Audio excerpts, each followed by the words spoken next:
Amsterdam said, if you come here and work here, you can bring your boat and live here for free.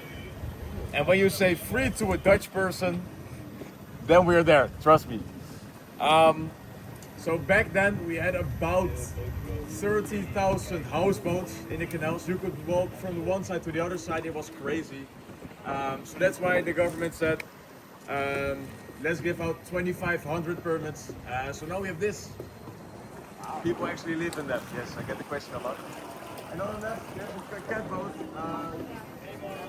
Too late to mention it, but it doesn't really matter because you cannot really see a cat right now.